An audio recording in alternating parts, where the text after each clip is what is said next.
side of the world you're on. My name is Lisa Curtis, and I'm the director of the Indo-Pacific Security Program here at the Center for a New American Security. Thank you for joining us today for the launch of our new report, Operationalizing the Quad. We have a two-part program today. First, you will hear from three of the report's authors, myself, Jacob Stokes, and Josh Fitt. Then we'll turn to an expert panel to discuss the report's findings and also have a broader discussion on the Quad and its future. Now, I would be remiss if I didn't start today by paying respects and deepest condolences over the death of Shinzo Abe, who was brutally assassinated on July 8th. It is a severe loss for all of us. Mr. Abe was a visionary leader, and he was the early driving force behind the Quad that has since become the central pillar of the Biden administration's Indo-Pacific strategy. Shinzo Abe coined the phrase free and open Indo-Pacific, and that phrase is now used regularly as part of our lexicon. Mr. Abe's loss will be felt deeply and for a long time to come.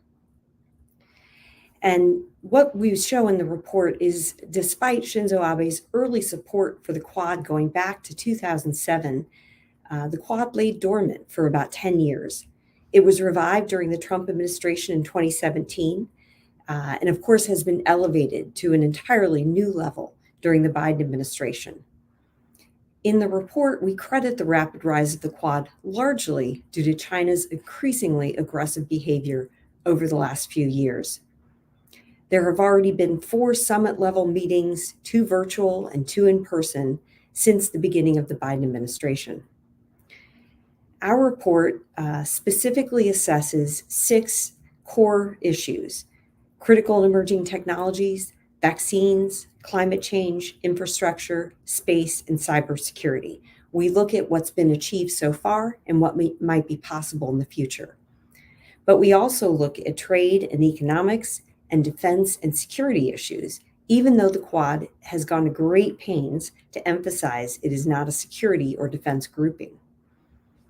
We, however, see it as inevitable that the Quad will have to start engaging more on defense and security issues, that will simply be required given the increasingly tense security environment in the Indo-Pacific. And Jacob Stokes will go into more details on that in just a few minutes. On the vaccine front, despite the 4 countries collectively providing hundreds of millions of vaccine doses to the region, the initiative did not actually play out exactly how it was planned. That is, having India produce the vaccines, Japan and the US finance, and then Australia be involved in the distribution of the vaccines. So it's played out a bit differently than was originally envisioned. Still, the Quad is doing quite a bit on the COVID-19 front for the region. And we assert that it's really important for the Quad to remain engaged on this issue to show it can produce public goods for the region.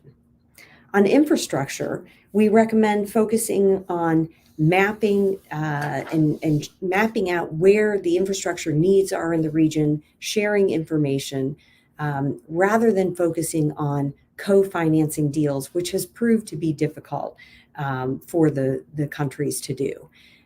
On trade and economics, we recommend focusing on supply chain diversification, but being realistic on the trade front, given protectionist tendencies in both India and the United States.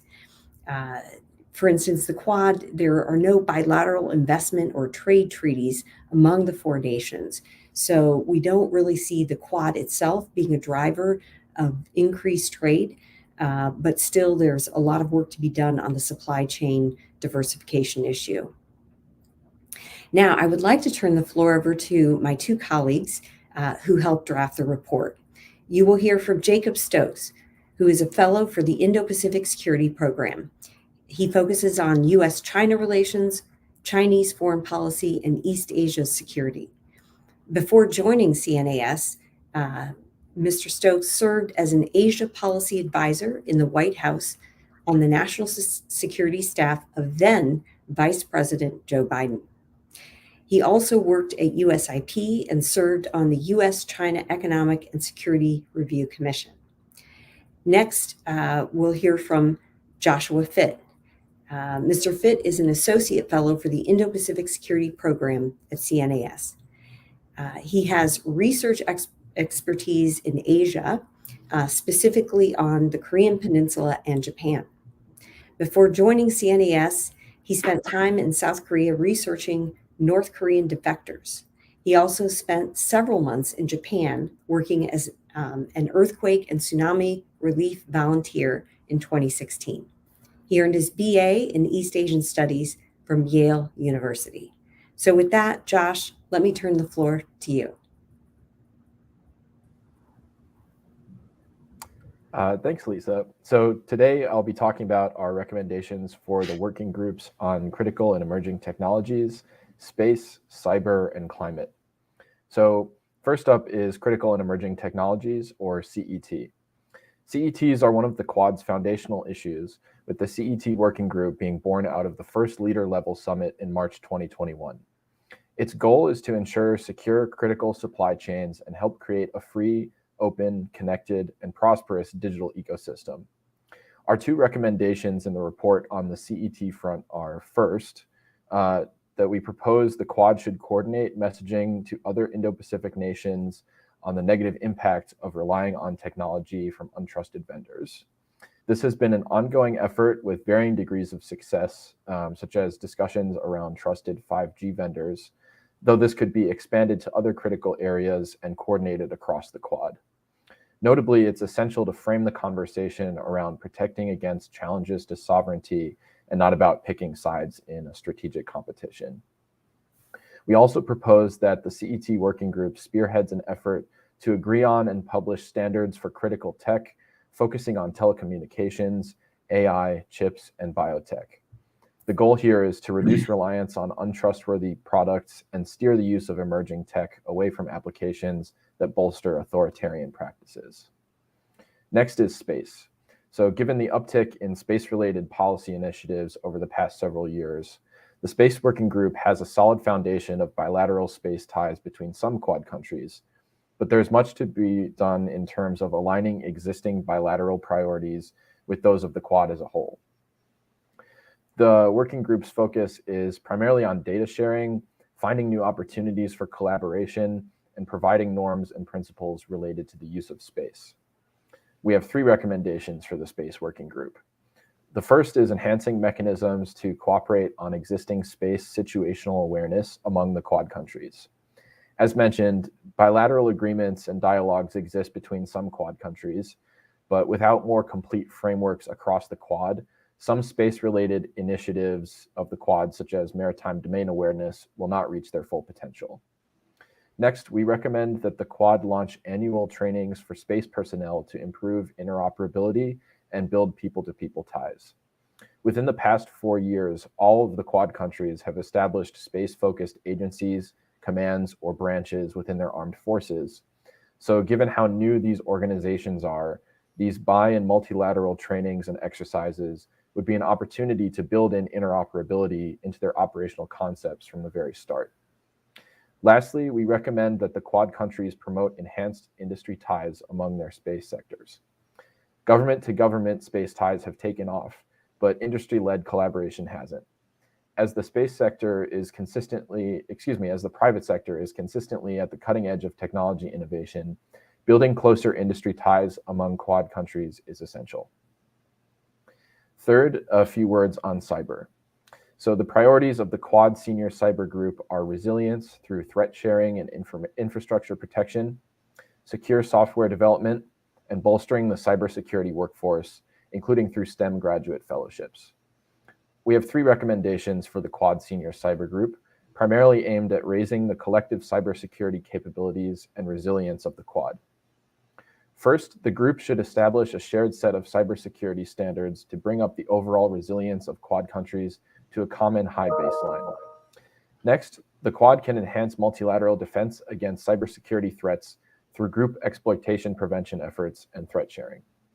And lastly, we recommend that the Quad support civilian cyber workforce interoperability among Quad countries through academic exchange, syncing civilian certification requirements, and cybersecurity competitions. Last but certainly not least is climate.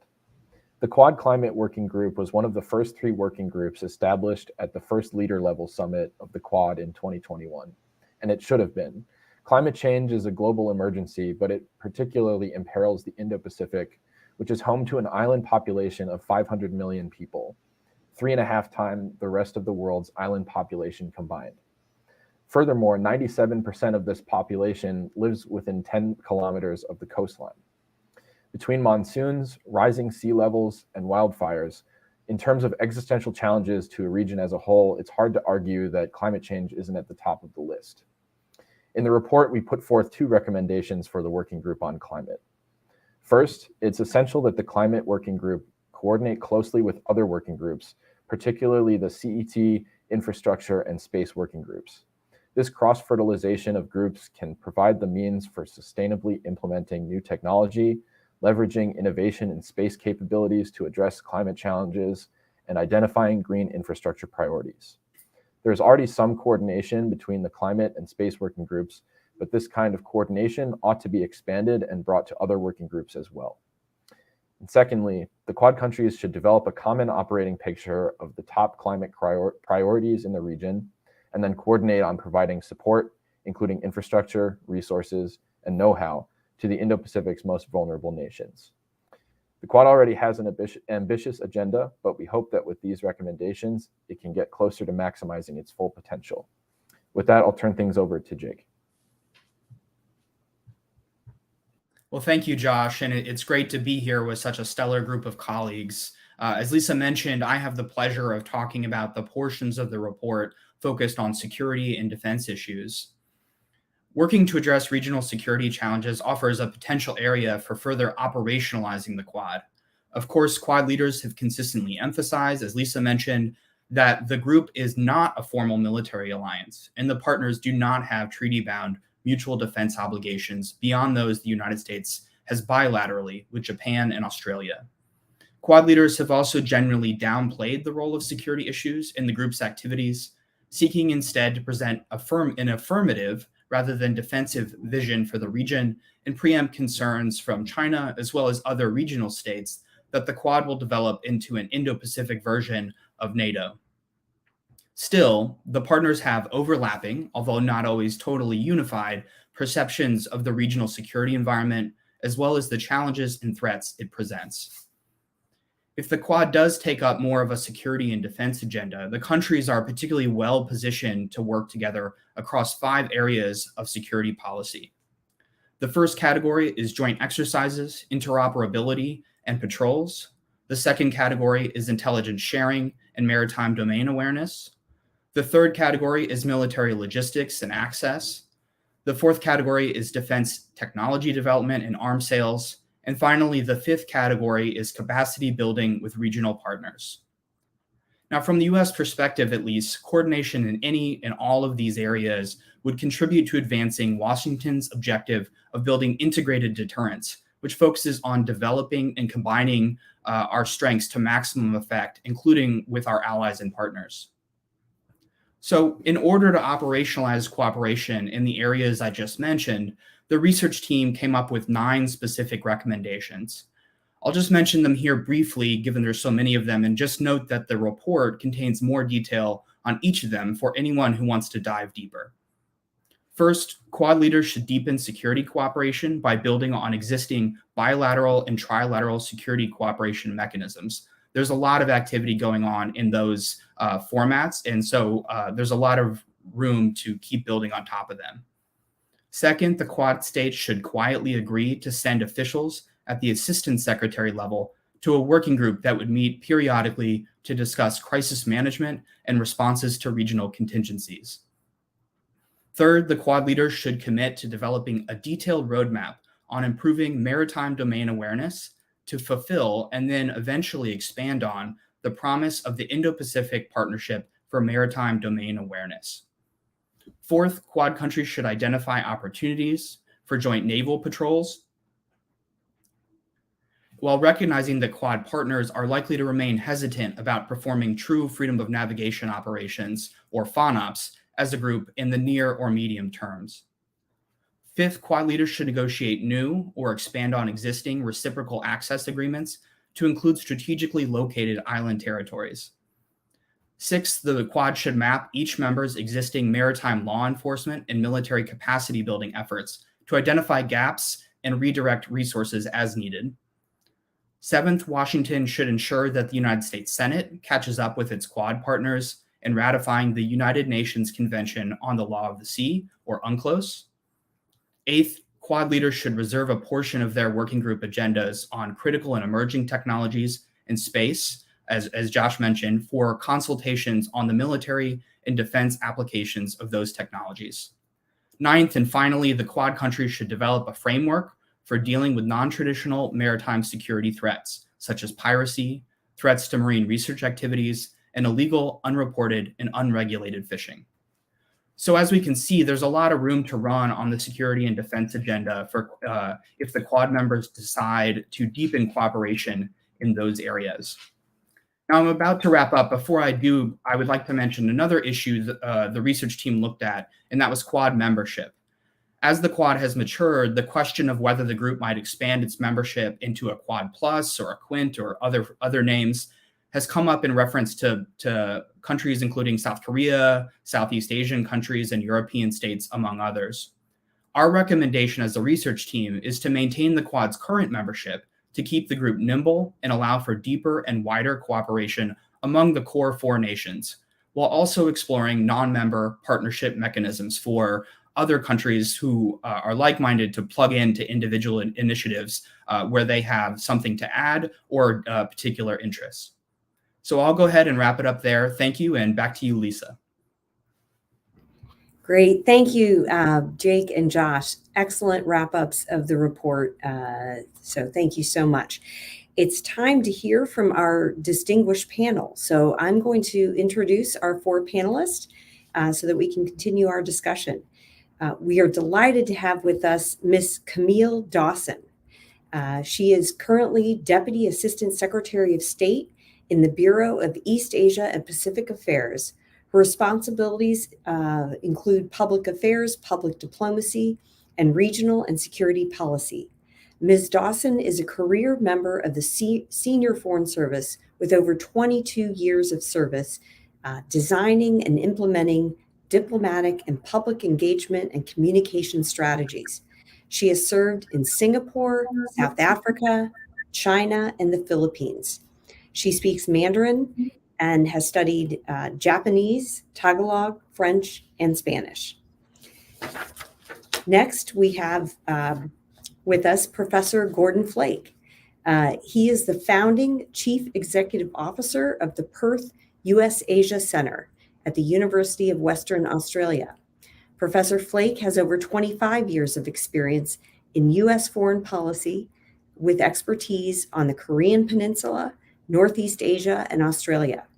Before founding the Perth USAsia Center, Dr. Flake held several executive positions with the Maureen and Mike Mansfield Foundation, the Atlantic Council, and the Korea Economic Institute of America. Next, we have Dr. Raja Mohan. He is a senior fellow with the Asia Society Policy Institute in New Delhi, which is a division of the Asia Society India Center in Mumbai. Dr. Mohan is also a visiting research professor at the Institute of South Asian Studies at the National University of Singapore, where he was previously the director. Dr. Mohan has published widely on India's foreign and security policies, Asian geopolitics, and the global governance of advanced technologies. His most recent books are Modi's World, Expanding India's Sphere of Influence, and India's Naval Strategy and Asian Security, which was co-edited with Anit Mukherjee. Last but certainly not least, we will hear from Ms. Tomiko Ichikawa. Ms. Tomiko Ichikawa is Director General of the Japan Institute of International Affairs, which she joined in 2020. Previously, she served with the Japanese Ministry of Foreign Affairs since 1985, where she held several high-ranking assignments, including in the UK and Vienna, and at UN Profor, and with the International Atomic Energy Agency. So with that, Camille, I will turn the floor to you. Thanks so much, Lisa.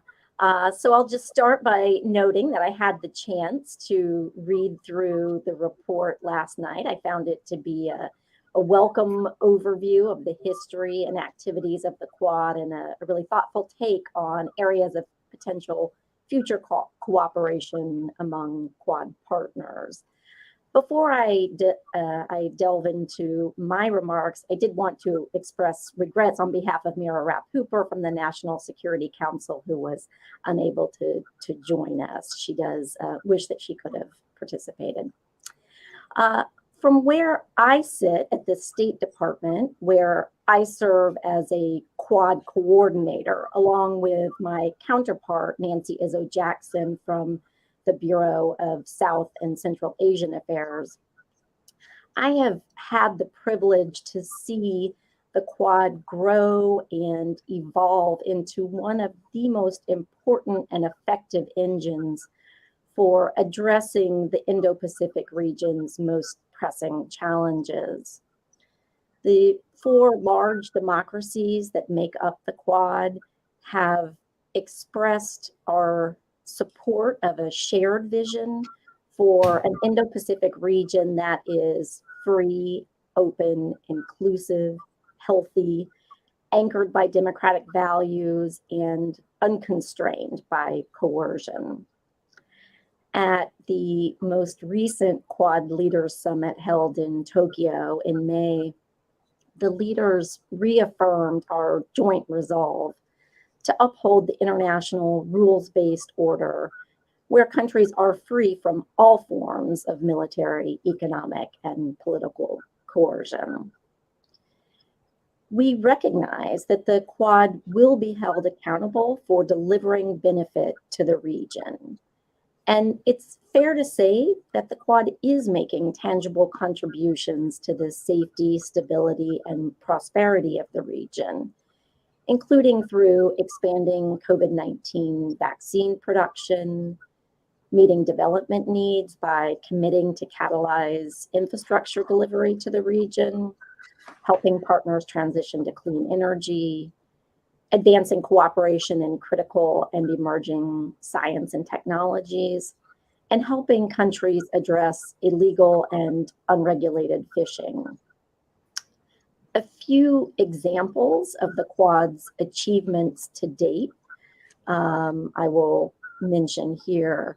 The Quad Vaccine Partnership has expanded COVID-19 vaccine production, and Quad members have collectively donated more than 265 million safe and effective COVID-19 vaccine doses to the Indo-Pacific region, bilaterally and in partnership with COVAX. We have announced the Quad partnership on humanitarian assistance and disaster relief in the Indo-Pacific. That will further strengthen our collaboration to effectively respond to disasters in the region. The Quad Fellowship, whose inaugural class will arrive in autumn 2023, will sponsor 100 American, Australian, Indian, and Japanese students to study in the United States each year for graduate degrees in science, technology, engineering, and mathematics fields. Quad members agreed to harness critical and emerging technologies to enhance the security and prosperity of the region by signing a memorandum of cooperation on 5G supplier diversification and the utilization of Open RAN or ORAN. This will align Quad efforts to secure the region's communications infrastructure and promote open and interoperable approaches to ICT network development. And lastly, I'll mention that at the May 2022 Leaders Summit in Tokyo, Quad leaders announced their support for the establishment of the Indo-Pacific Partnership for Maritime Domain Awareness Initiative, or IPMDA. IPMDA will allow countries in the region to harness advanced satellite data. The IPMDA will enhance countries' maritime domain awareness to better protect their territorial waters, reducing a range of illicit activity, including illegal, unreported, and unregulated fishing, IUU fishing. IUU fishing, as we know, steals billions of dollars of revenue and tons of food from coastal communities and can cause irreparable economic damage to essential fisheries. So IPMDA will also help countries enforce international sanctions and to combat trafficking. So the Quad as an entity is strong and it is growing stronger. That's evidenced by tangible progress to address challenges facing the region and the regular engagements of Quad partners at the leader, minister, and senior official level. And I will note that at the State Department, our direct involvement is primarily at the minister working group and SOM level. But even with notable progress and widespread recognition of activities across the region, the Quad needs to continue to adapt and innovate to meet the challenges of tomorrow. So we really appreciate organizations such as CNAS who contribute to our strategic thinking. An example of this is CNAS's participation in the Quad Tech Network, in which organizations have offered analysis and recommendations on critical current and future technology opportunities and challenges in the Indo-Pacific. And as I read through the report being discussed today, I found the recommendations helpful. And we'll note that some of the recommendations are already under consideration, while others will give the Quad partners food for thought as we look to the future, even if not all recommendations are ultimately pursued. One example of a recommendation that we on the US side are likely to pursue with Quad partners is coordination on strategic communications so that we are able to effectively convey to the region and the world what the Quad is, what it is not, and how the Quad can deliver for the region. So I really commend all the authors of the report for your work. The report will inform our work as we seek to ensure the Quad achieves its full potential. And as the leaders stated in Tokyo, the Quad partners are committed to working tirelessly to deliver tangible benefits to the region. So thank you again for the opportunity to speak. Thank you so much, Camille. That was a great comprehensive statement. Next, we'll hear from Professor Flake. Well, thank you, Lisa. And my congratulations to you, to Jacob, to Joshua, and the entire CNAS team for what is a really helpful report. I would note in each of the leaders' statements released thus far, and the one released by the foreign ministers as well, they made pains to emphasize the importance of people-to-people context and contacts and cooperation within the Quad. And I actually think this is one example of that. If you look at the vibrant debate on these issues that's taking place today in Washington, in Tokyo, here in Canberra, where I am today, as well as in Delhi, I think you get a sense that the communities in the policy sector are actually similarly engaged on a people-people basis in the same thing. I thought I might start off by noting how important it is to remember how nascent the current iteration of the Quad is. You know, we all like to push its origins, back a decade, but the truth is, I recall vividly. I had Dr. C. Raja Mohan with me in Western Australia. I think it was in mid-2017. And there was some early grumblings about kind of a reiteration of the Quad, the resurrection of the Quad, if you will. But it was still at the officials level. It hadn't been pushed up to the senior officials level. It wasn't until October of 2020 when we had a foreign ministers level meeting of the Quad, and just barely over a year since we had our first leaders level summit of the Quad. So it is, we're talking about this, and there's a lot of detail, perhaps more than we could rightfully expect, but it's still relatively recent. And one of the observations I would make is, and again, Raja may remember this, traditionally, when you talk about regionalism in Asia, the Asia Pacific or the Indo-Pacific, it was always much easier to talk about economic integration than it was to talk about security integrations. And one of the things that kind of presaged the reemergence of the Quad, or the revolution of the Quad, or the further development of the Quad, however you want to frame it, was a fundamental change. Post the election of Donald Trump, changes in the United States, all of a sudden it became really difficult, and it still is today, even for the Biden administration, to talk about economic issues, trade issues, investment issues. They became far more controversial in this regional stage, and that was the norm. Whereas all of a sudden, because of the fundamental change in the security environment in the Indo-Pacific, states, particularly including India, were far more willing to talk about security than anybody had presumed they would be. A decade ago, if you had described to anybody kind of a Quad leaders level meeting with the breadth of the agenda it has right now, I don't think anybody would have quite believed you. And that just gives you an indication of how dramatically the situation has changed. I would note, however, that if you look at the Quad leaders meeting agenda, and you look at the wonderful report that CNAS has done, laying out a detailed set of recommendations on the 6 kind of focus areas that have emerged over the course of the first virtual meeting in March of 21, as well as the first in-person leaders meeting in September in Washington, and then most recently adding to those 6 issues by talking about maritime domain awareness in the meeting that just took place in Tokyo.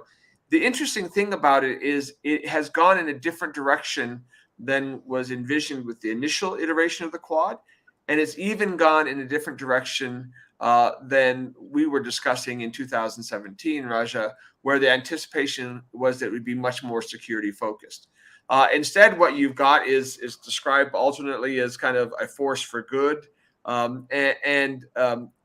Interestingly enough, the Quad has, in every leader's statement thus far, and in the foreign minister statements, used all the right words.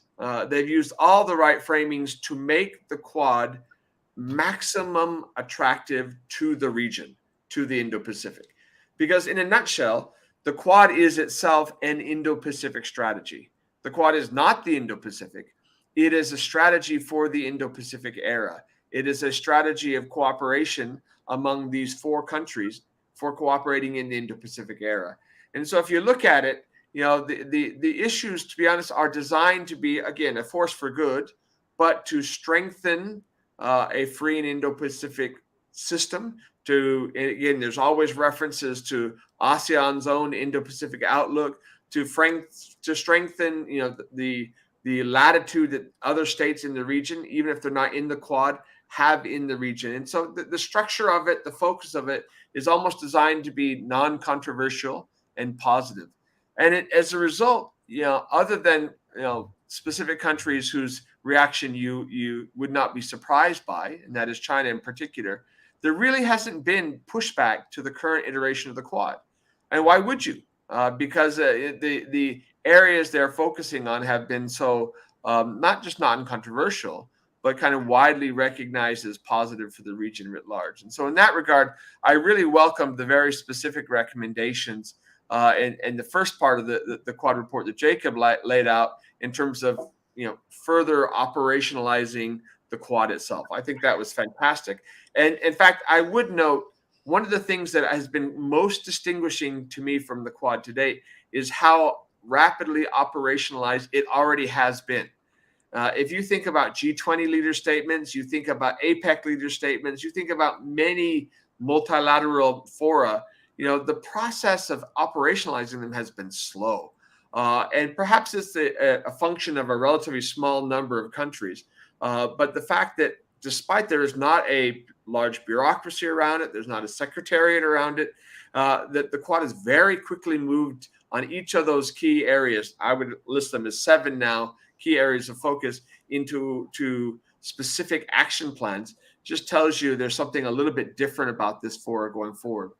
Joshua, however, in his remarks and in the report, laid out a more ambitious agenda, which is at the heart of the debate, less in India, but somewhat in India, but particularly in Washington, D.C., and Canberra, a little bit less in Japan, I would say. And that is there's a group of security specialists who think that for the Quad to be relevant, it needs to return to its core original mission. It needs to be much more relevant and much more robust on the security front, right? And so that underlines the fundamental tension that the Quad is facing today. Its broad-based regional acceptance is based on the fact that it is not, publicly seen as or portrayed as primarily a security alliance. And again, Raja can comment more on how that's viewed. And yet at the same time, there are those arguing that for it to have a real impact, it needs to move specifically into that space. I, for one, again, looking at this from an Australian perspective, and we'll talk about this more in the question and answer, trying to better understand where ASEAN is on this, where Vietnam is on this, where Indonesia is on this. I tend to lean to the notion that, look, the more we focus on security, the more we are, highlighting one of the remaining, I would say, fractures within the Quad. And that is Japan and the US are treaty allies. Japan and Australia are treaty allies. We have had a long-standing and ongoing security trilateral dialogue between Japan, Australia, and the United States. And there is an expanding scope of security work taking place with India as well.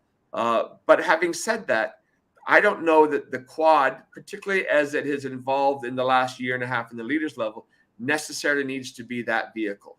We have a lot of other vehicles for that taking place right there. So I'm a little bit hesitant to shoulder for the Quad itself to shoulder, and yet even broader and more serious and potentially more controversial agenda. And I'm pretty pleased with where it is right now in terms of it being a force for good in the region, and the reaction from the region itself, I think, seems to echo that. So those would be my initial reaction looking at it from a perspective in Australia. But I look forward to the other panelists and to a broader discussion as well. Thanks.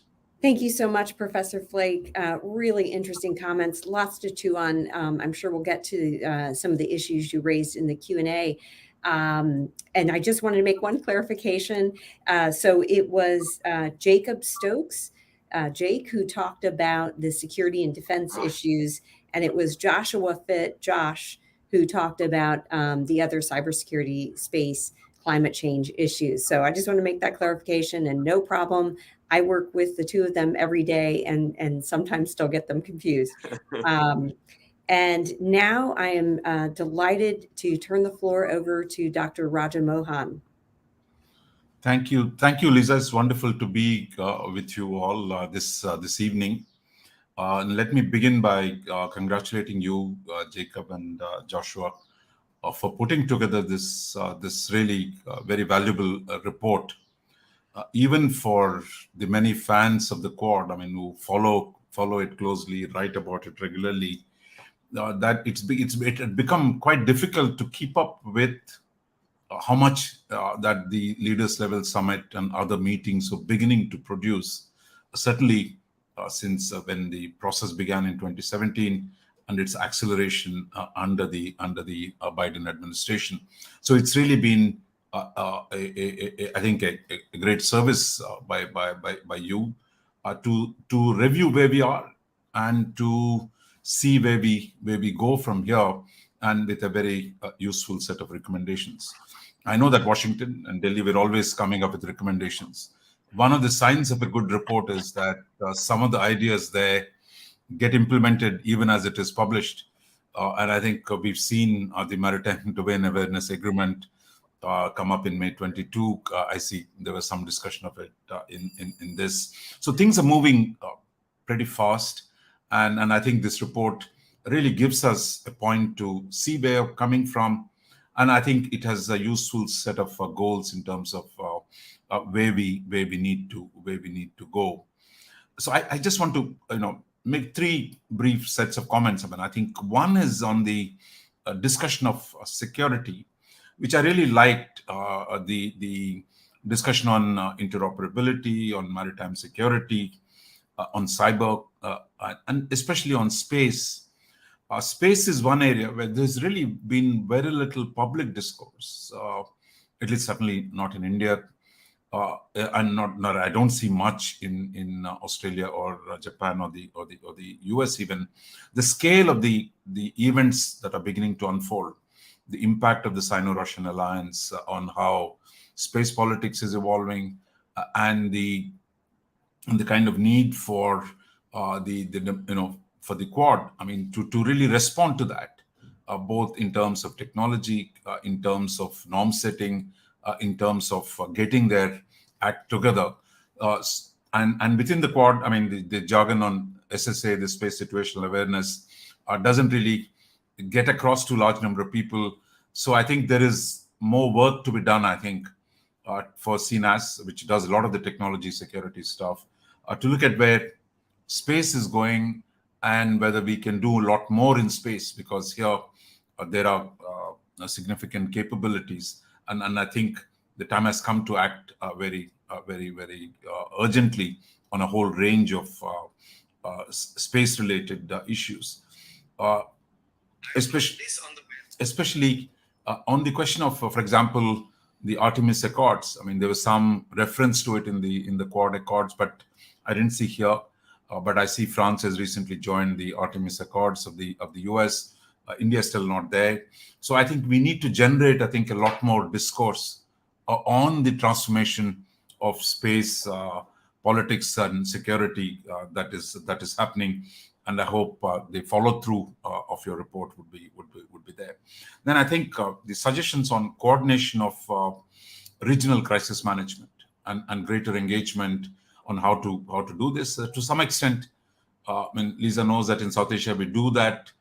In Sri Lanka, in Maldives, in Nepal, and various places, there's been growing cooperation, at least in South Asia, among the Quad members, and I think that's a welcome sign. But the suggestion to advance it and make it an institutional one of regional crisis management together is a good one. And I think the idea that there are multiple domains that we talk about: maritime, cyber, space, regional crisis management, strengthening partnership, and the reference to integrated deterrence. I mean, I think it appears a couple of times in the report. So many of us outside Washington wonder if this is really a passing fancy of the current administration. I mean, Washington's always some new ideas coming up, but we really would like to know a lot more about integrated deterrence, how the US sees this translated, and I think the rest of the Quad members, certainly in India, I think we've not had much of a debate. So my sense is having exploring this notion of integrated deterrence, and I can at the very commonsensical level can see dealing with China requires a whole lot of capabilities, a whole lot of countries. No single country is going to be able to do it. But getting that idea across, even within the strategic communities of Quad and the region, is very important. And I would really look to see CNAS again doing more on that, the concept of integrated deterrence, and explain it to more normal people in the Indo-Pacific. I think would be great service. The second, I think, on the Quad Plus related issues, the question of secretariat. So my sense is, I think the tone of the report gets it right.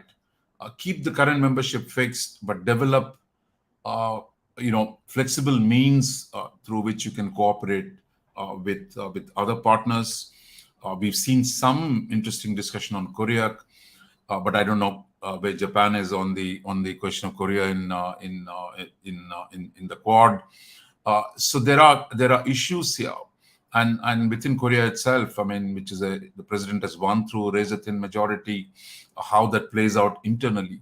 But my sense is, if there is an opportunity to expand that cooperation, and it doesn't have to be necessarily within the Quad format, We see that there's a new Chip 4 alliance, which includes US, China, US, Japan, South Korea, and Taiwan. So I think there are multiple ways in which we can draw in other actors, and I think the report gets it right.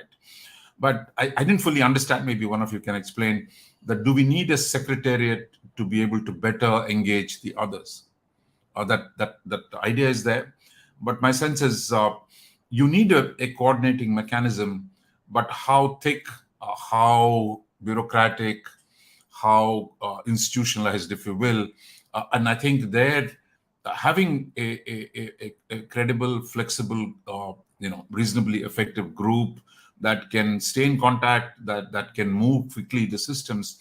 But I'm quite surprised how effectively the 4 bureaucracies have moved in the last few years in expanding this agenda. So, but I would say keep it simple, keep it flexible, or don't try to bureaucratize it or make it a formal kind of structure.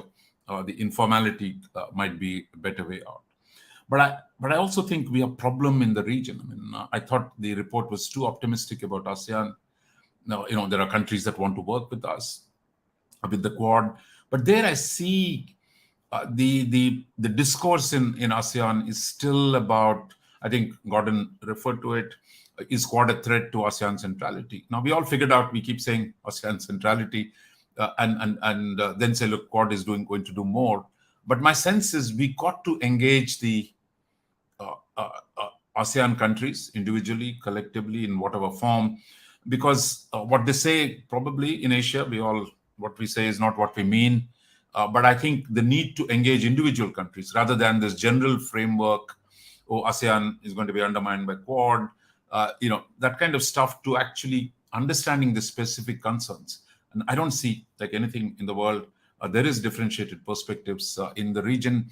And I think engaging them individually, I think India needs to do a lot of explaining to its partners in ASEAN, saying, look, what are we trying to do here? US, I'm quite impressed by the US diplomacy in Southeast Asia, frequent visits in the last 1 year and a half. So I think there is more, and Australia is reaching out to Indonesia. So therefore, I think there is more to be done and not get trapped in the formal argumentation. ASEAN centrality versus Quad's, new importance. That is, people are beginning to accept it. Because if you're around, people will finally deal with you. So the important thing is to that engage and find the practical concerns that the countries have, rather than get trapped in this metaphysical discourse about centrality undermining, Quad undermining. There is a bigger challenge, I think, which we have of really debating on China's terms. The NATO stuff, look, I mean, just because China says it's Asian NATO, when we're all responding to that argument. I think for far too long in Asia, we have debated it on Chinese terms. The mystification, the kind of imbuing of special power to Chinese discourse, and every nonsense that gets written in Chinese media, and then we are debating on those terms. So I think we need to get across our narrative rather than responding or trying to explain away, this is not what Chinese say. Because Chinese propaganda is pretty effective. But we know, as an Asian, when Chinese say Asian for Asia for Asians, I don't think Indians buy it or the Japanese buy it. So we don't have to worry about the propaganda effect. But I think we need to develop our own narrative. If we do more things, positive things, my sense is the Chinese narrative can be contested on our own terms and not as a response to what China does. Here again, I think we need, a lot of traditional diplomacy. This is my recommendation to American friends, that last 30 years, the US had gone in a particular direction. And what the Chinese have done is to use all the instruments of classical statecraft to win over elites in the region.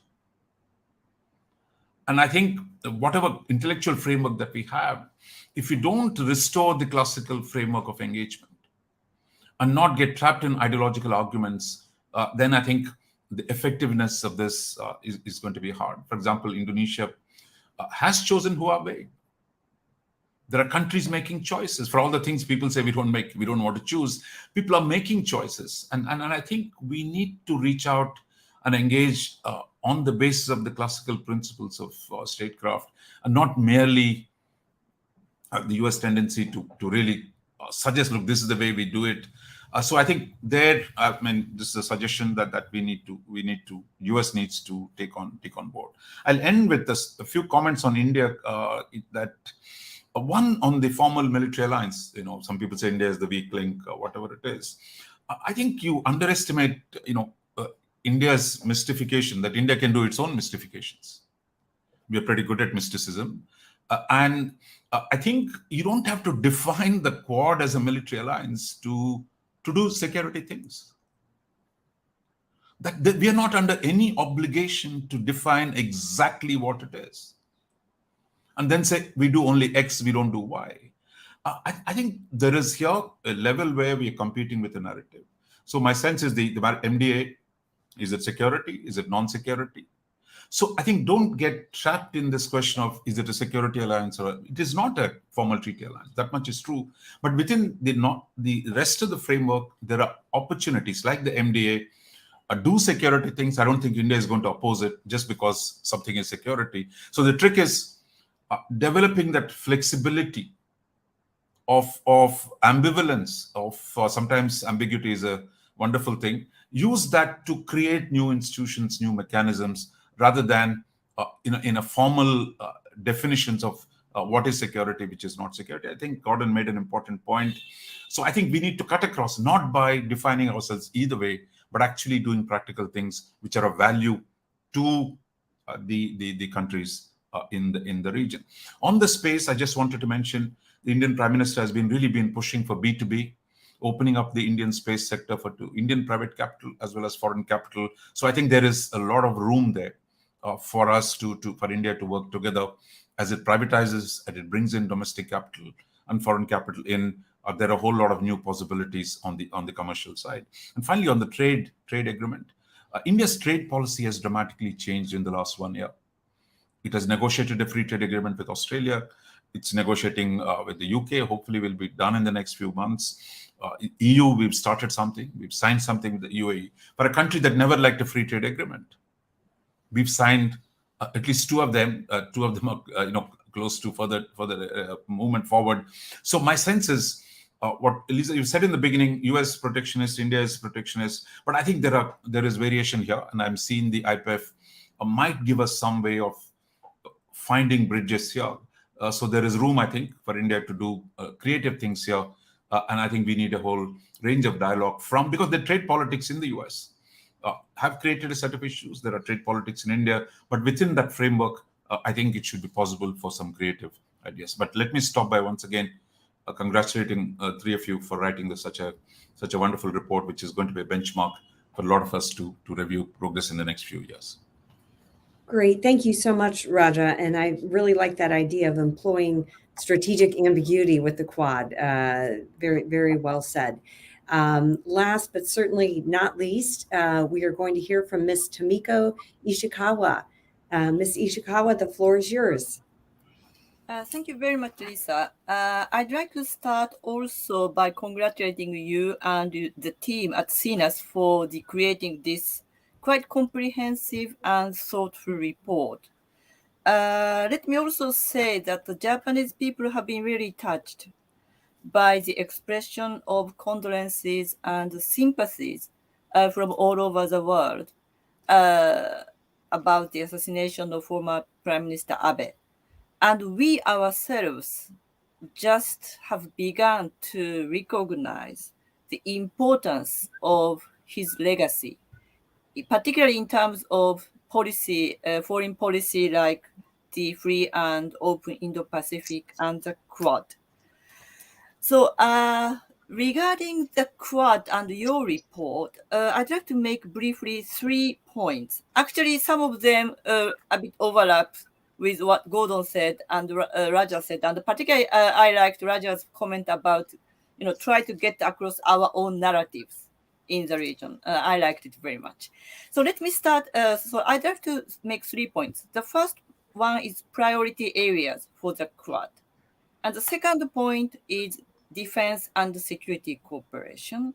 And my third point is the membership and the structure. since I'm a diplomat of origin, my comments are more maybe practical than my two previous speakers. So first, priority areas for the Quad cooperation. I think the Quad leaders and the governments have been really kind of maintaining this narrative of the Quad as a force or the provider of public goods for the region under the banner of the Quad to advance the FOIP and to contribute to the region in general. As Godo and Raja also said, this is also, of course, considering the counter argument, counter narrative against this Quad cooperation. So in order to advance this kind of positive narrative, I believe there are a couple of very important areas to focus on. First is actually my favorite subject, is the provision of quality infrastructure in the region. And in particular, when it comes to the connectivity or the areas closely associated to economic security. So for example, it was not the Quad, but again, the trilateral cooperation between the US, Japan, and Australia on the undersea cable for Palau was, I think, a good example of coordination of three members out of the Quad. Again, the advantage of flexible cooperation. Sometimes it's by 4 countries, sometimes it's 3 countries, sometimes it's bilateral. But I think this kind of accumulation of cooperation in a flexible manner among the Quad members is a very good sign for the region. And of course, as was already mentioned, critical and emerging technologies and cyber security. These are also two important areas, not only for the Quad members, but also for the region. And related to any of the areas, not only kind of law enforcement or security, but the capacity building of the countries in the region is also an area where the four countries can compare notes, as suggested by the report, mapping their projects to avoid overlap to make their assistance more efficient. And regarding the engagement with the countries in the region, this is not area of priorities, but engagement. I think it's important to engage both the ASEAN as a group, but also ASEAN member states individually. And each country, each member of the Quad can do in a manner kind of to the best of their advantage and their way of conducting business with them. For example, with the Philippines, Japan recently started Japan-Philippines 2+2 meeting about defense and security. But it's also important to engage each individual country in different way. And another area that we really need to focus our efforts right now is also to engage island countries in the Pacific. I think it is also a priority. So about the security and defense cooperation, I think there is general need and awareness for all among all 3 countries, 4 countries, for the need to advance cooperation in this area. But again, I believe, again, this is the flexibility and the advantage of the Quad. I think not all the cooperation needs to be done under the Quad banner or by 4 countries all the time. We have bilateral alliance or other partnership relations. Sometimes 3 countries have partnership. Sometimes 3 countries participate in one exercise. Sometimes 4 come. And also expanding network to other countries outside the Quad is also the advantage of having this very flexible way of cooperation among the Quad members. And regarding the awareness of the security situation, I think there is not so huge difference when it comes to the security situation in the Asia, in the Indo-Pacific. Of course, there are differences among the 4 countries, but it's natural even among closest of allies. So rather than focusing on the differences among the 4 countries, we can build on our common ground, our common approach, and our established alliances, and we can do as 4 when we can do as 4. But we can do also as 3 or 2 when this is more convenient for all of us. So my last point is about the membership and the structure. Actually, I am really have a quite rather strong view about keeping the Quad as Quad, at least for the near future, so that these 4 countries, as Godo and Raja said, this is quite recent kind of attempt and endeavor. So I think it's important for these 4 countries to concentrate on deepening their cooperation for the time being. But even with only 4 countries and the remarkable speed with which they have been deepening their cooperation, I see already some risk of it already becoming a bit bureaucratized or too institutionalized. Of course, expanding area of cooperation is good, but having too many meetings, working groups, all these things create a quite huge bureaucratic structure. So my last point is that because of that, I rather do not favor having a secretariat or headquarters, at least for the time being. There are also other examples of cooperation without such a structure, like G7. It never had a structure of headquarters or secretariat, but it has been also bureaucratized, but it has been also producing more results, maybe, particularly this year, in the face of the Russian aggression of Ukraine, with a number of 7 countries and EU. But with 4 countries, it's much more kind of flexible, much more nimble. And with the speed it has been making progress so far, I think it has a great promises of continuing that cooperation in that way. So I stop here. Thank you so much. Thank you so much, Ms. Ichikawa. That was really very interesting, and especially what you were Please call me saying. Tomiko. That's fine. Oh, okay. Thank you, Tomiko-san. Yes, I think that's a very interesting point about maybe there's not a need for a secretariat. Maybe it can get more done and be less bureaucratized without a secretariat. And I would appreciate hearing others' comments on that issue if they have them in the Q&A session. So before we go to the audience Q&A, I'm going to take my prerogative as the moderator to ask a few questions. And Camille, I know you have to leave very soon, so I wanted to start by posing a couple questions to you. So you talked about the IP MDA, the Indo-Pacific Maritime Domain Awareness Initiative. And, first of all, I just want to congratulate you and the administration for such a significant initiative and pulling that together and being able to announce that at the last leaders level meeting. I think it made quite a splash, and it's quite an important initiative, perhaps the Quad's most important initiative yet. But I would like to ask you how the countries in the region have responded to this initiative, and what are the next steps to actually implement the initiative? Thanks so much for the question, Lisa. So I would say that among the Quad partner nations, there is consensus and momentum to develop a roadmap to really move forward on operationalizing the IPMDA. We know that maritime domain is really central to so many of the challenges that are confronting the region. And we hear from countries in the region about those challenges, and that includes everything from promoting the safety and security of sea lines of communication, protecting nations' abilities to develop offshore resources, and combating IUU fishing, which, of course, a number of countries across the region have identified as a priority. So I think this focus on priority needs has assured buy-in from many of the Indo-Pacific nations that might lack the resources to independently monitor their exclusive economic zones, and would feel benefit from the Quad's efforts on the IPMDA initiative. So ultimately, the goal is really to increase maritime domain awareness across the Indo-Pacific region.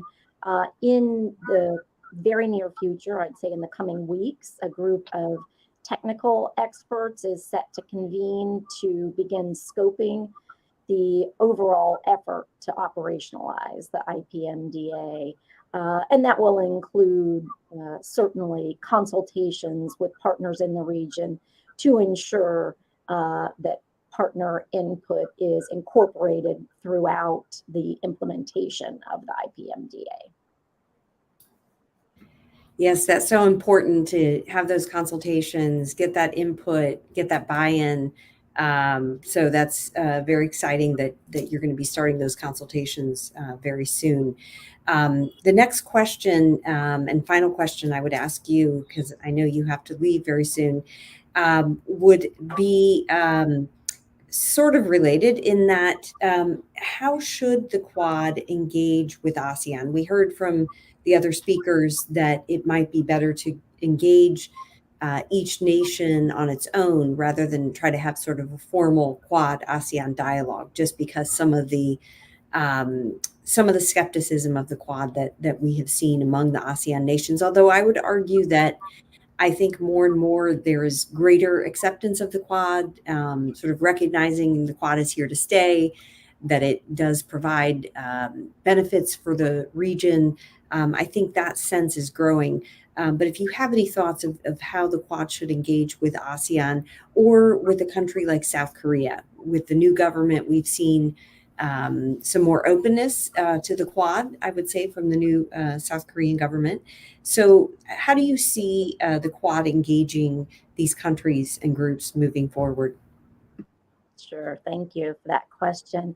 The Quad partners absolutely seek to support and build on a range of longstanding multilateral partnerships, and that absolutely includes ASEAN, and in fact is really led by the sense that all Quad partners support ASEAN centrality and welcome ASEAN's vision for the region through the outlook on the Indo-Pacific.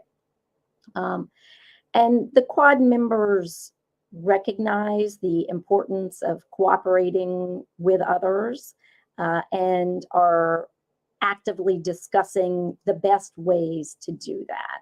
It is an ongoing discussion. And I think I like the way it was phrased in your report. I think you used the term non-member participation mechanisms or something along those lines, which I thought was a good way to phrase it. We have certainly noted interest from a number of like-minded partners in coordinating with the Quad. That includes the Republic of Korea, and we welcome Korea's expanding role in global affairs. And I do think the best opportunities for more formal coordination through the Quad in the near future will be on an issue by issue or ad hoc basis. And that coordination on an issue by issue basis would demonstrate the Quad's ability to work together with like-minded partners to deliver tangible benefits to the region. So the conversations are ongoing, and we are looking for the best mechanisms to ensure coordination across the region. Great. Thank you so much, Camille. And thanks again for being with us today. I know you've got a super busy schedule. You'll probably have to head off to the next Quad-related meeting, I'm sure. So thank you so much for joining us today. We have really benefited from hearing about the administration's perspective on the Quad. Thank you so much. It was a real pleasure to be with you. Great. Okay, I would like to go to you, Professor Flake, for my question. And just to note, just to clarify a little bit, you mentioned that the first foreign minister level meeting was in 2020. It was actually in 2019. The first time the foreign ministers met was on the sidelines of the UN General Assembly in September of 2019. So a small point, but one that I remember well, having served in the administration at that point. But what I wanted to ask you is related to the regional response to the Quad. You raised this in your remarks, but if you could elaborate a little bit, do we need a better messaging strategy to explain the Quad? And if so, what would that look like?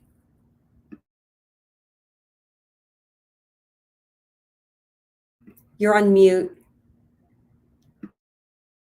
Thank you. I was saying it's rare in the field of public policy to say, "Oh no, we don't need to do better on this front." But I actually am of the mind that the way we're approaching it to date is something that doesn't necessarily require a broad-based public opinion, strategy in that regard. We're not selling an organization. We're not selling we're selling things which are pretty kind of common sense, particularly if you look at the agenda itself. You look at vaccines or broader pandemic response. You look at climate change. You look at technology. You look at infrastructure. You now look at marine terrain awareness. These are all things which are pretty common sense issues. If we do decide to move to more sensitive areas in terms of security cooperation, then certainly that would require a very different messaging strategy. And so again, I just saw today a lot of discussion around RIMPAC. RIMPAC had never been controversial. Every year, this is a major naval exercise off of Hawaii. Every year, the number of the countries that participate or participate as observers has grown and grown and grown. And one of the real questions was, should it be more specifically defined to say a Taiwan contingency? And I saw someone had actually done a quick poll. And when you did that very quickly, the number of countries that was willing to participate in that contingency dropped off quite precipitously, right? And so that's kind of how I view the situation with the Quad right now. Right now, we don't necessarily need a very aggressive messaging strategy because the agenda itself is so universally, doing good, right? It's so universally acceptable to other countries in the region. There's not too much controversy about it.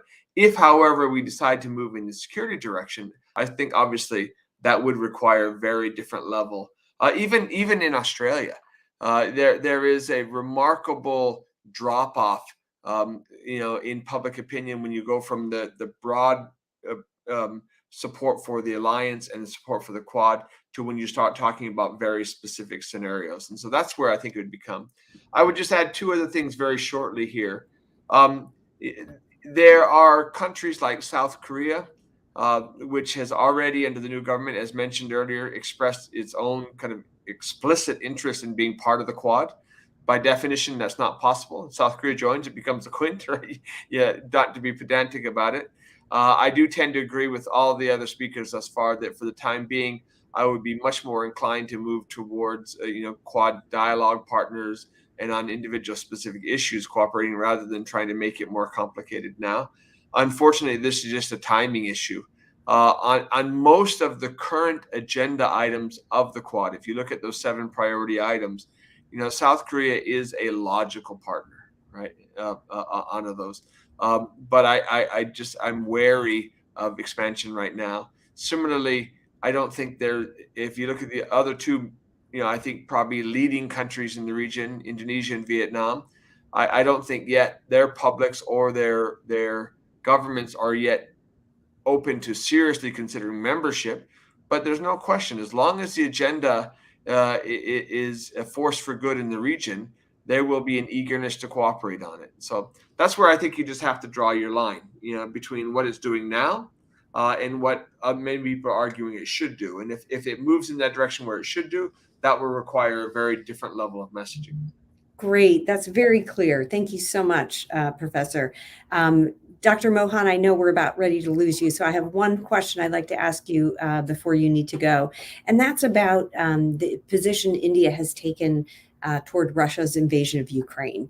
And we're all aware that India relies on Russian military gear, and the big question is, will it begin to reduce its reliance on Russia and Russian military equipment? What kind of an impact if India, say, doesn't reduce its dependency on Russia, maintains the kind of relationship it currently has, will that have an impact on sort of the cohesion or the strength of the Quad moving forward? You're on mute. India is trying to reduce the reliance on the Soviet weapons and Russian weapons, which is pretty deep in the Air Force and the Army. and we are locked in a military conflict with China. So there is a period of vulnerability for India. But we see the last few months, I mean, India has actually scrapped a lot of, or postponed, delayed, rescheduled a lot of the Russian contracts. So I think given what is happening in Ukraine, and if it is a long war, Russia's own needs and its capacity to supply, all those big issues have come up. But the big change that has taken place in India in the last few months is the emphasis of Prime Minister Modi that India must now shift to producing weapons at home. That is, in fact, other day he was speaking somewhere and he said, look, we were producing weapons before independence because the British had laid a huge infrastructure in India to deal with the two world wars. And here we become now the biggest importer. So I think there is today a new policy which is to encourage domestic capital as well as Western capital to make partnerships and produce weapons in India. And I think that opens up a huge opportunity for Western companies. This is not just about selling to India anymore, but I think a longer-term defense partnership where the US companies, the Western companies can actually produce weapons in India. And I think that's a path to go. This will take time, both in implementing the policy as well as the actual business rules that will facilitate the Western investments. But we are in that direction, and I think that should be. Second, I think India's silence does not mean endorsement. I mean, I think we've had a path dependence, as you mentioned, for nearly 100 years. The origins of the Indian national movement in the interwar period, the kind of friendship with Russia, Soviet Union, had a lingering effect. But if you look at the last 20 years, the Russian economic salience has already come down. Our trade with Russia, we're not counting the recent oil purchases, is about $10 billion a year. And with the US, it is 160. With Europe, it's 120. With the British and other Anglos, I mean, it's another 70, 80. So I think you have actually India's trade orientation has fundamentally changed. If you look at Indian diaspora, most of it is in the English-speaking world. People are not dying to go live in Russia or China. I mean, they want to all come to the US. You have a bit of problem in Australia, US and Britain and Canada. So I think the structure of the Indian engagement with the West has fundamentally changed. So in that sense, the weight of the West is growing and that of Russia is declining. But there is a niche problem in defense supplies. And I think overcoming that, I would say this is really an opportunity for the West to help India move towards a more domestic production in the coming days. Thank you so much. And I'm glad you were able to stay on a couple minutes extra and really graced us with that excellent reply. And thank you just for joining us today and taking time out of your busy schedule, Dr. Mohan. Now, if Tomiko-san, if I can turn to you for a question. We mentioned the horrific loss of Shinzo Abe and the fact that he was the driving force behind the Quad, coined the phrase free and open Indo-Pacific. In your opinion, has he left a strong enough legacy that will be carried forward on these issues in terms of, really pushing forward on that free and open Indo-Pacific vision? And will Japan remain strongly committed to the Quad? Or would his loss have some impact, at least on foreign policies of Japan? What is your opinion? Yes, thank you very much. As I mentioned at the beginning, actually, we Japanese people have begun to realize the importance of his legacy in many ways, but in particular in our foreign policy and particularly FOIP and the Quad. What I can say is that Japan as the government and the Prime Minister Kishida himself have been quite strongly committed to the promotion of the FOIP and the Quad. Prime Minister Kishida hosted this in-person summit meeting just May this year in Japan. And he was also, looking back, he was foreign minister in the then Abe government for quite a long time too.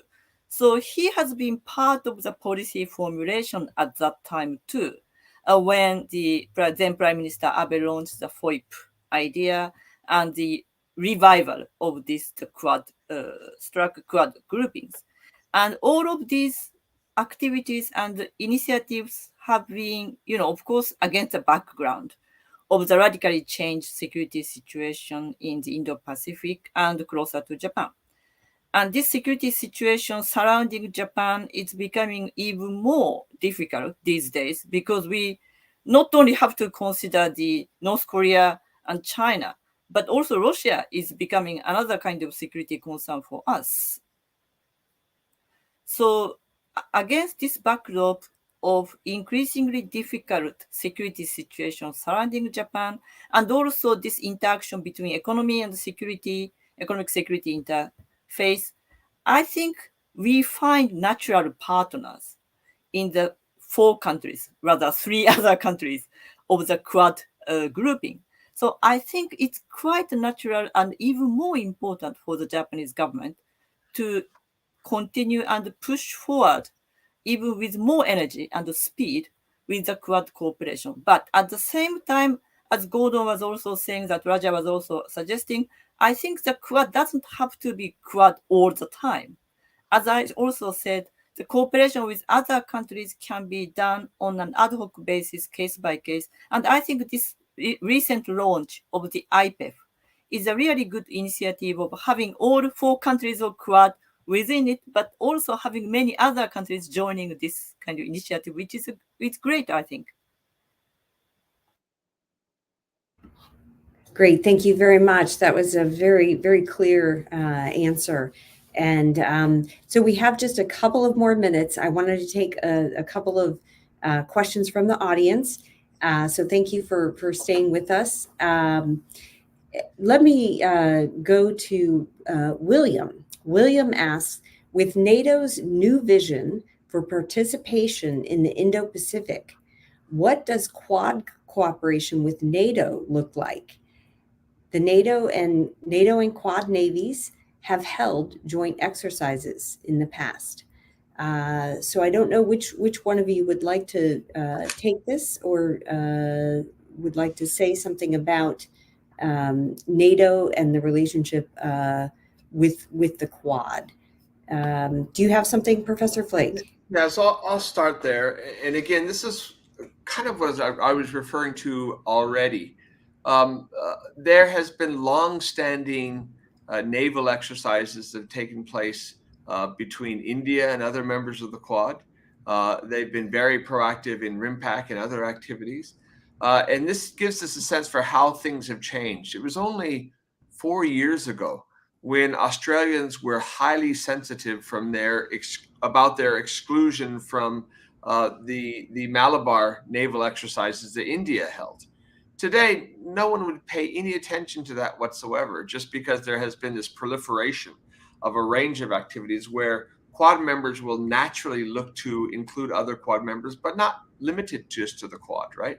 And in a similar way, Australia and India and Japan and the United States welcomed a British, carrier battle group in the Indo-Pacific last year. They cheered on the fact that we had a German cruiser, the Bayern, in the region in the year, because the truth is, all those things kind of help reinforce this notion that it's a question of a rules-based order. It's a question of standard and norms in the region, and it's not this bilateral, G2 U.S. versus China competition. So in that regard, obviously, I'm skeptical of the notion that NATO itself, as a NATO force, would be doing exercises in the Indo-Pacific, and that Quad would be doing exercises as part of the Quad. So there isn't a Quad naval exercise, but all members of the Quad are already involved in a lot of different exercises. And so this is kind of the overall theme I'm pushing at. Why do we need to make the Quad be the vehicle for something we're doing already in lots of different other fora? Let the Quad do what the Quad is doing right now, which thus far has been deeply popular with the other countries in the region. Great. Do you have anything to add, Tomiko-san? Not much, but I think following what Gordon just said, I think there are again the cooperation between the individual countries of Quad with any other countries outside this grouping can take many forms.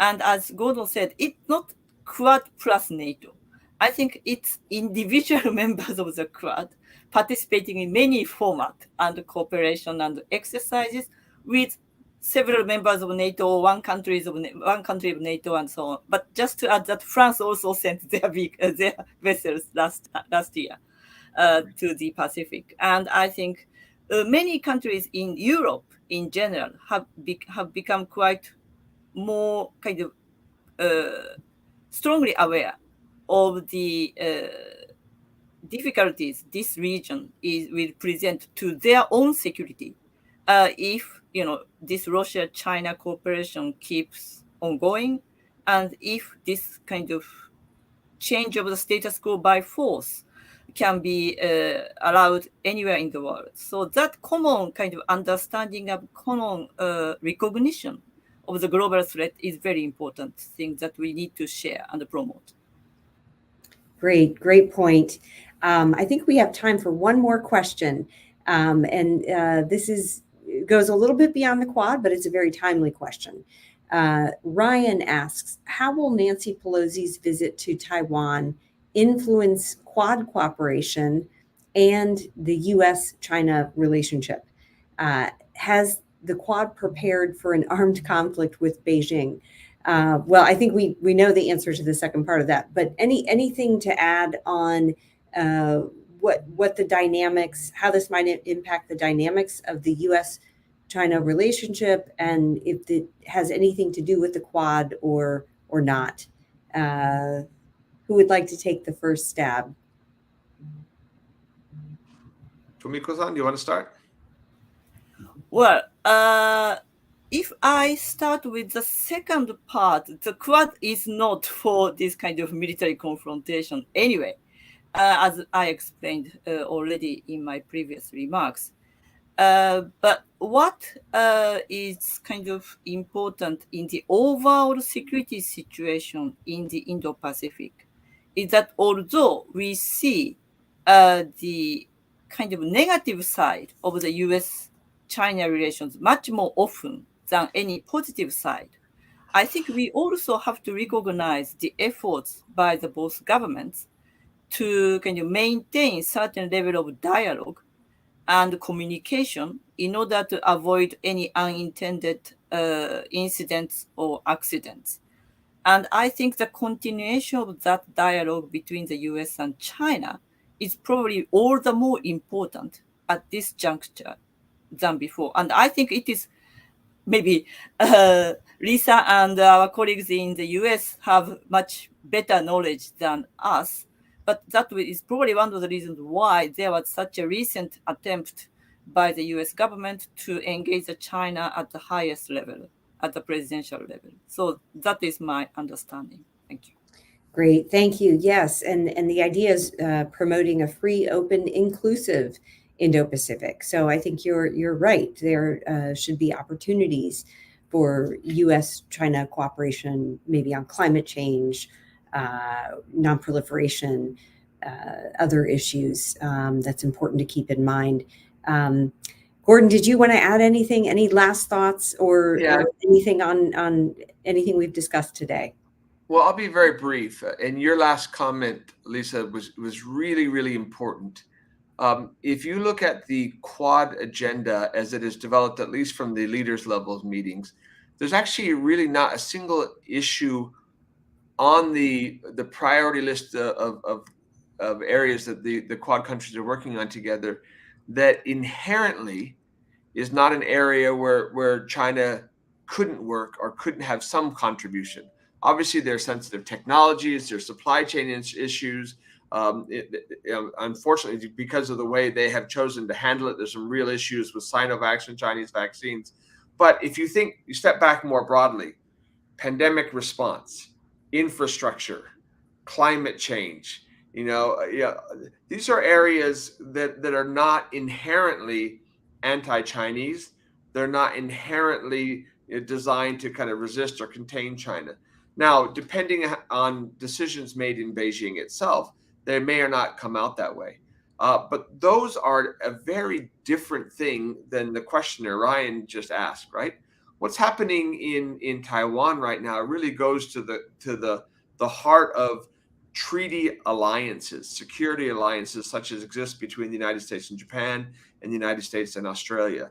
And the joint actions of these countries in the region more broadly, in the South China Seas and the Indo-Pacific writ large.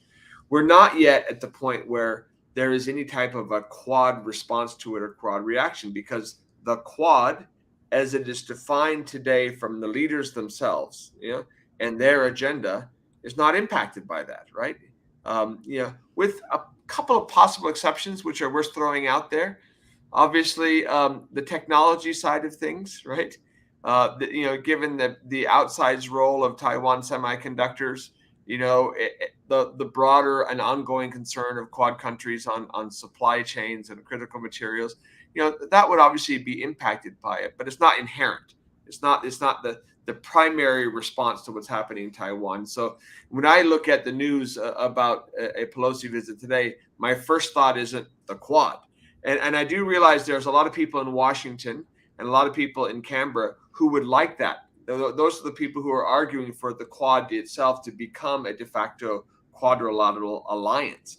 But we're a long ways away from that right now. And my predilection, obviously, is towards the current iteration.